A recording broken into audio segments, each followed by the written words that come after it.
Hello student, आज हम start करने वाले क्लास 10 सीबीएसई बोर्ड का चैप्टर नंबर फर्स्ट। आज उसमें पढ़ेंगे, हम रेस्पिरेशन पढ़ेंगे।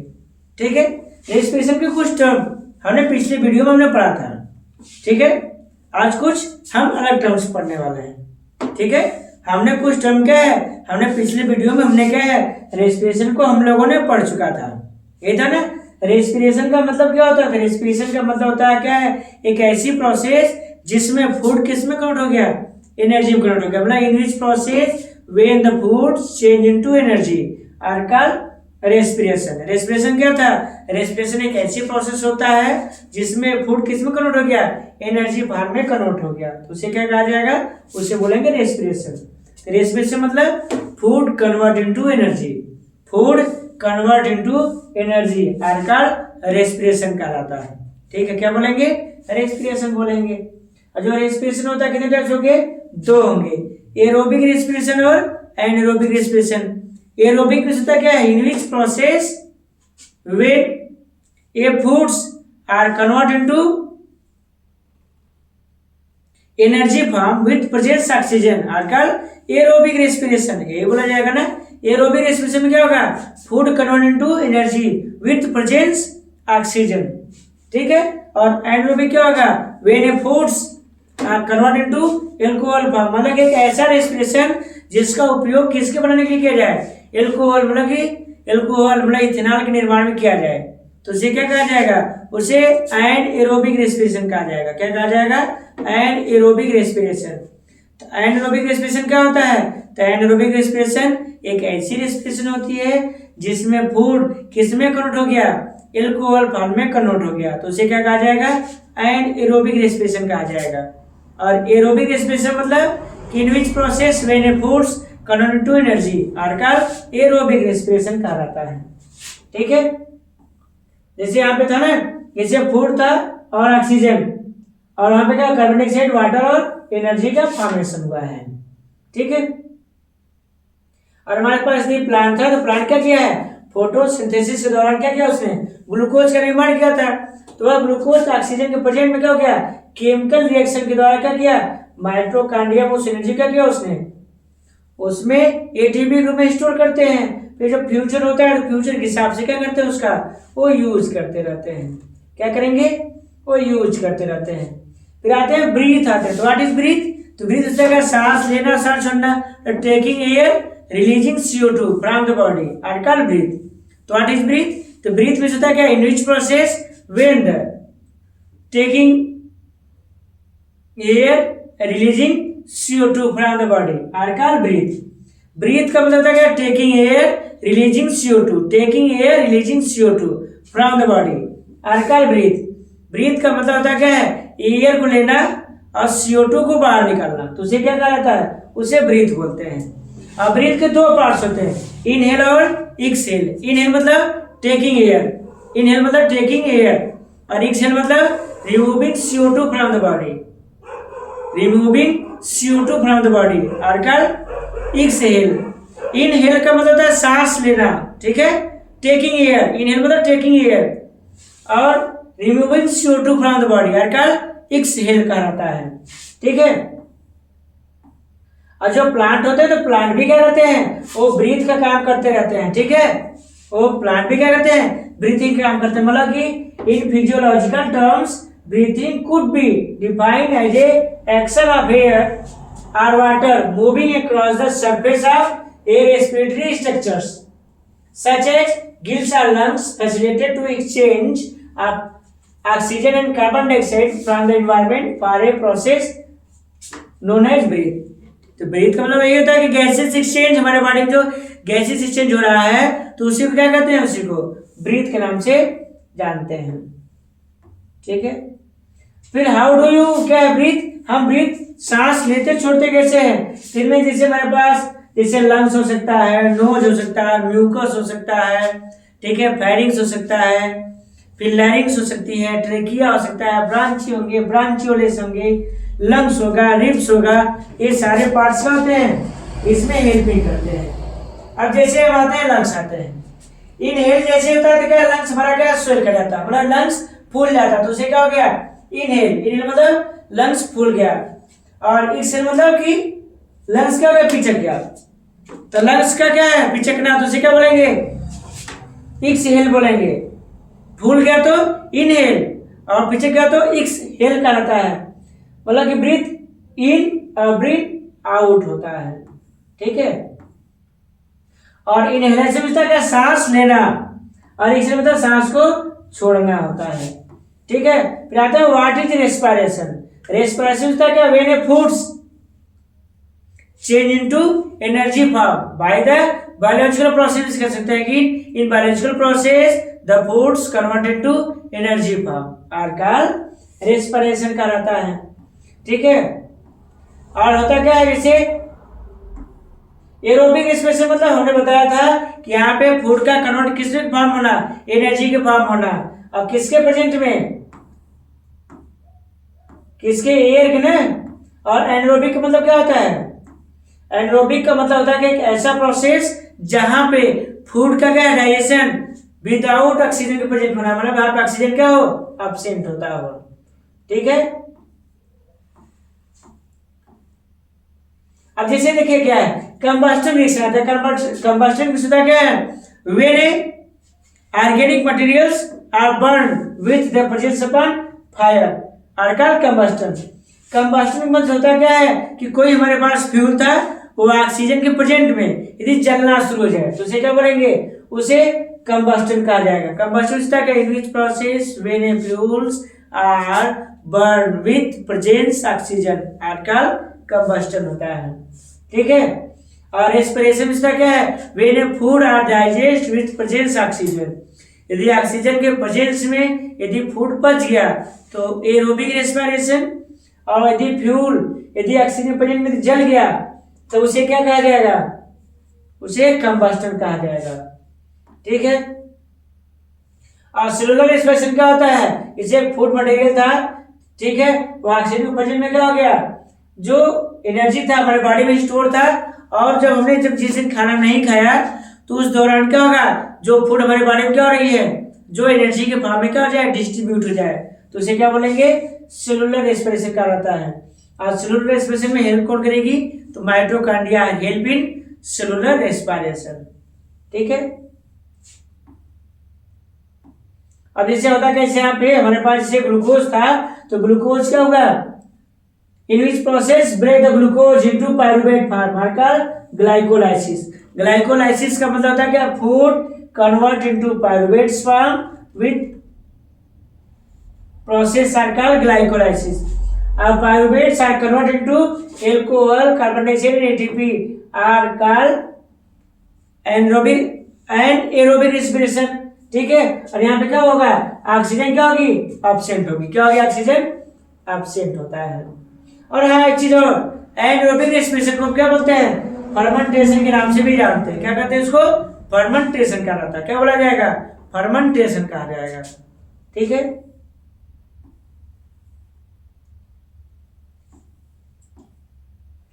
अब आता है क्या, हम बताते हैं डिफरेंस देखते हैं कि एरोबिक और एनारोबिक में डिफरेंस क्या है।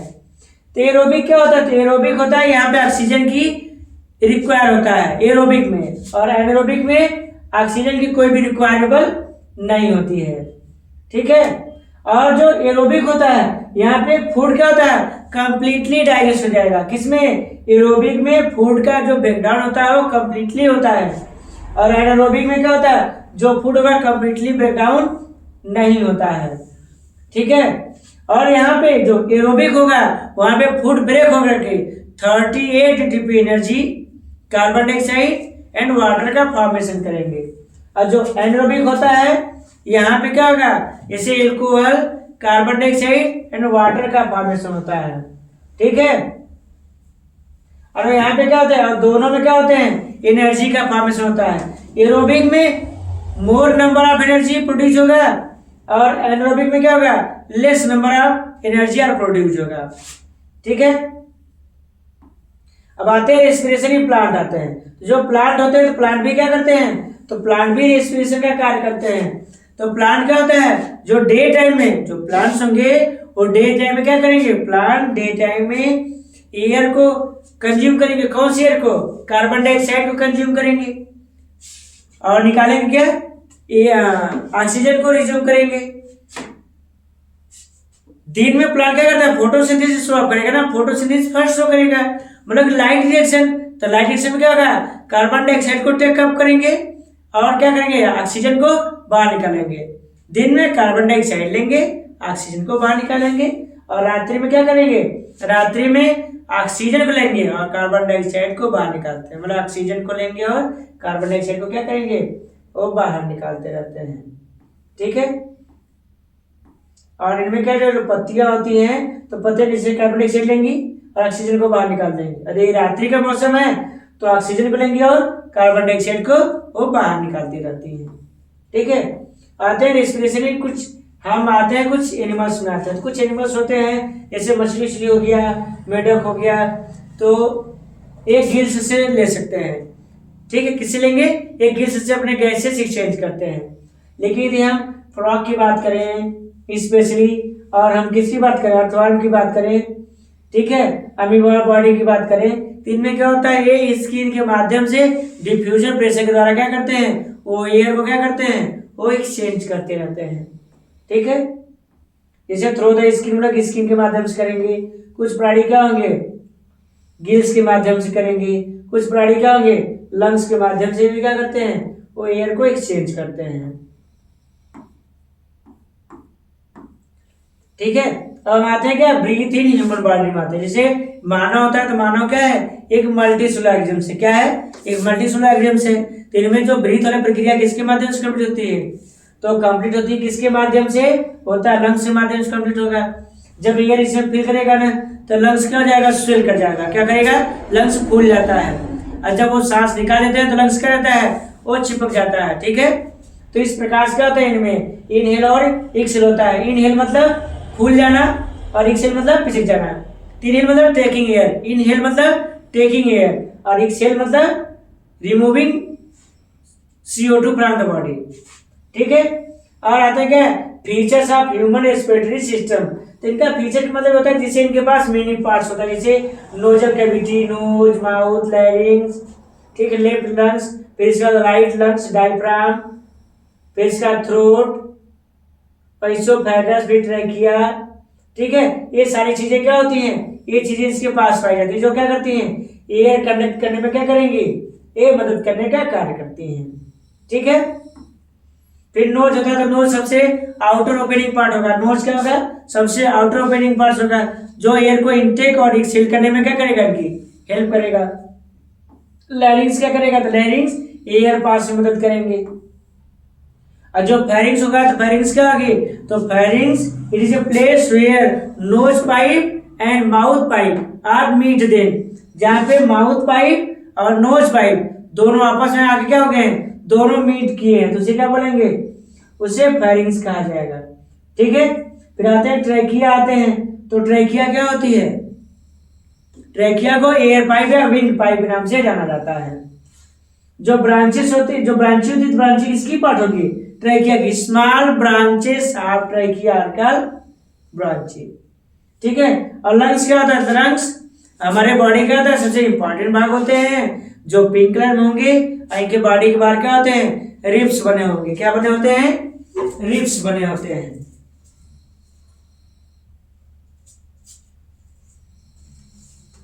और रिब्स कितने होते हैं, तो रिब्स कितने पेयर होंगे, एक 12 पेयर में होते हैं। रिब्स कितने पेयर होंगे, एक 12 पेयर में होते हैं, मतलब 24 होगा। इनकी संख्या कितनी होगी, 24 होगी। और ये करते क्या है, लंग्स को क्या करते हैं, और रिलैक्सेशन में क्या करेंगे, मदद करेंगे। या तो क्या करते हैं, it give the flexibility into lungs. ये लंग्स में क्या देंगे, ये फ्लेक्सिबिलिटी देते हैं, मतलब लचीलापन देने का वर्क करते हैं।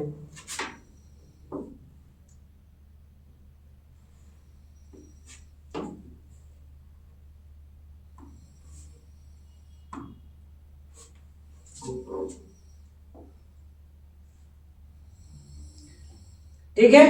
अब इसका आते हैं ट्रांसपोर्टेशन सिस्टम आता है। तो ट्रांसपोर्टेशन क्या होता है, transportation in which process in way the transport the material from one place to another place.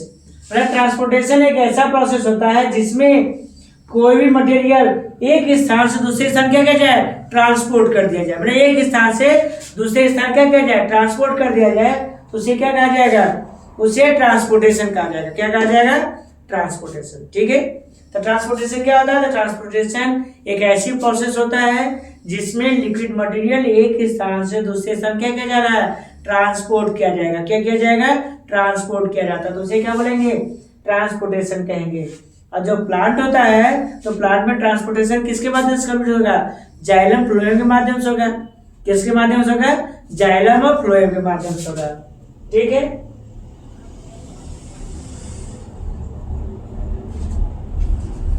यदि हम बात करें जाइलम का जो फंक्शन होता है, तो जाइलम को फंक्शन को क्या बोलते हैं? एस्केंट ऑफ से बोलेंगे। क्या बोलेंगे? एस्केंट ऑफ शेप बोलेंगे। एस्केंट ऑफ शेप का मतलब होता क्या है? फंक्शन ऑफ जाइलम बोलते हैं। ठीक है, क्या बोलेंगे? एस्केंट ऑफ शेप बोलेंगे। आप फ्लोएम के फंक्शन क्या बोलेंगे? क्या बोलेंगे? ट्रांसलोकेशन कहा जाएगा। क्या कहा जाएगा? ट्रांसलोकेशन। ट्रांसलोकेशन का मतलब क्या होता है? फ्लोएम का जो फंक्शन था उसको ट्रांसलोकेशन कहा गया, और जाइलम का फंक्शन क्या कहा गया? एस्केंट ऑफ शेप कहा गया। तो जो जाइलम का काम क्या होता है? जाइलम का वर्क होता क्या है? इट कैरी द वाटर से minerals from the soil into leaves. It help in photosynthesis process. जो हमारे पास जो जाइलम होता है ना, जाइलम क्या करता है? सॉइल से वाटर और मिनरल्स को एब्जॉर्ब करता है और कहाँ ले जाता है? और लीफ के पास पहुंचाता है, जिससे क्या हो सके? फोटोसिंथेसिस प्रोसेस कंप्लीट हो सके। क्या कंप्लीट हो सके? फोटोसिंथेसिस प्रोसेस कंप्लीट हो सके। ठीक है, अब फ्लोएम करता क्या है? तो फ्लोएम करता क्या है? It help the transportation of food material after photosynthesis process from leaf to all parts of plant. क्या करेगा? जो जाइलम होगा ना, ये सॉइल से मिनरल और वाटर को एब्जॉर्ब करेंगे और कहाँ पहुंचाएंगे? लीफ के पास पहुंचाएंगे भोजन बनाने के लिए। लेकिन जो फ्लोएम होगा ना, तो फ्लोएम क्या करेगा? जब पौधे में भोजन बन जाएगा, जब क्या होगा? जब पौधे में भोजन बन जाता है तो उसको क्या लीफ से पूरे बॉडी पार्ट्स में क्या करता है? डिस्ट्रीब्यूट करने का काम करेगा। मतलब कि बॉडी पार्ट से क्या करेगा? पूरे बांटने का ये वर्क करेंगे। ठीक है, फिर इसके बाद आते क्या है? ट्रांसपोर्टेशन सिस्टम इन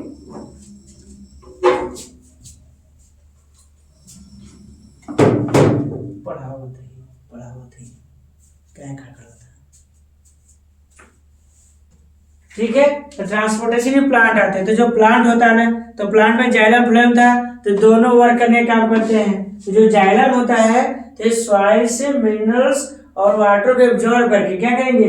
ये फोटोसिंथेसिस प्रोसेस में हेल्प करेंगे। ठीक है, लेकिन फ्लोएम क्या करेगी? तो फ्लोएम का काम होता है क्या? भोजन बनने के बाद उसको डिस्ट्रीब्यूट करना होता है। क्या करना होता है?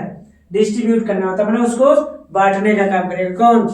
फ्लोएम उसको बांटने का काम करेगी। जाइलम क्या करेगी? भोजन बनाने में मदद करेगी। ठीक है, और इसके बाद हम इसको एक प्रोसेस के माध्यम से इसको समझ सकते हैं। जैसे देखिए हमारे पास एक प्लांट था। ठीक है, जब हमने प्लांट को हमने बीकर में लगाया तो उसमें देखा जाता है, कभी कभी आप देखे होंगे कि जब बारिश होता है तो बारिश के मौसम में भी क्या होते हैं? पौधे की जो डालियां होती है टूट के नीचे गिर जाती हैं। तो पौधे की डालियां का टूट के गिरने का मतलब ये है कि वहां पे जो ट्रांसपिरेशन जो प्रोसेस था वो लो हो गया। क्यों? क्योंकि हमारे इन्वायरमेंट में क्या बढ़ गया? ह्यूमिडिटी बढ़ गई। क्या बढ़ गया है? ह्यूमिडिटी बढ़ गया, अपना नमी आ गया हमारे वातावरण में। जब हमारे वातावरण में जब नमी आ जाएगी उस दौरान क्या होगा? जब हमारे वातावरण में नमी आ जाएगी तो पौधे का ट्रांसपिरेशन क्या हो गया? स्लो हो गया। यही हुआ ना कि पौधे में क्या हुआ? ट्रांसपिरेशन प्रोसेस स्लो हो गया। जब पौधे में ट्रांसपिरेशन प्रोसेस जब स्लो हो गया तो पानी बराबर कंटिन्यू क्या ऑब्जर्व कर रहा था। जब बराबर क्या है पानी ऑब्जर्व करेगा तो बाहर ट्रांसमिशन हुआ नहीं, पानी निकला नहीं। तो पानी नहीं निकलेगी तो उसके किसी किसी पार्ट्स में क्या होते हैं? जिस तरफ पार्ट्स उनके ज्यादा बड़े होते हैं, जो जिसने पानी को स्टोर ज्यादा कर लिया, तो पार्ट्स क्या कहलाता है? बॉडी से सेपरेट कर जाते हैं। क्या कर जाएंगे? बॉडी से सेपरेट कर जाते हैं और टूट के नीचे गिर जाते हैं। ठीक है, और हमने अभी आपको बताया क्या है? जाइलम। तो जाइलम का फंक्शन क्या है? तो जाइलम का फंक्शन ये होता है कि वाटर्स और मिनरल्स को सॉइल से एब्जॉर्ब करना और कहाँ पहुंचाना? इन लीफ के पास पहुंचाना, जिससे क्या प्रोसेस हो सके? वहां पे भोजन बन सके। ठीक है, अब फ्लोएम का काम क्या होता है? तो फ्लोएम का काम होता है वाटर मिनरल्स को एब्जॉर्ब करना और पूरे क्या है बॉडी में क्या करना है, डिस्ट्रीब्यूट करना। भी कौन सा भोजन? जो फोटोसिंथेसिस के बाद बनी थी। तो फोटोसिंथेसिस के बाद जो भी क्या मटेरियल जो बना हुआ था उसको कौन बांटेगा? फ्लोएम बांटेगा। कौन बांटेगा? फ्लोएम बांटेगा। लेकिन जाइलम का काम क्या था? जाइलम वाटर मिनरल्स को सॉइल से एब्जॉर्ब किया और कहाँ पहुंचाया? लीफ के पास पहुंचाया भोजन बनाने के लिए।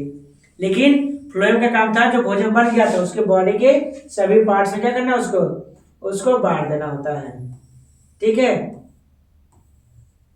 अब जैसे हमारे पास एक प्लांट था, ठीक है, तो यहाँ पे प्लांट में क्या है, ये जो क्रेंज एनाटॉमी दिखाया गया, क्रेंज एनाटॉमी में होता क्या है, it is special feature of leaf margin, मतलब कि जो लीफ स्ट्रक्चर मिस्टेक, जो लीफ का जो स्पेशल स्ट्रक्चर होता है उसी को क्रेंज एनाटॉमी कहा जाता है। और क्रेंज एनाटॉमी किसमें पाए जाते हैं? ये C4 प्लांट में पाए जाते हैं, मतलब कि C4 प्लांट में देखने को मिलता है।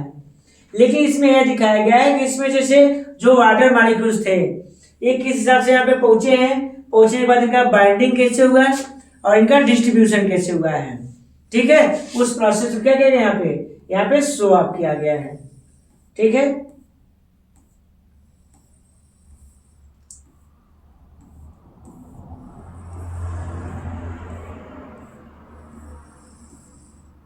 ठीक है, तो आज का वीडियो हमारा कैसा लगा? यदि अच्छा लगा तो इसको लाइक शेयर करते रहिए।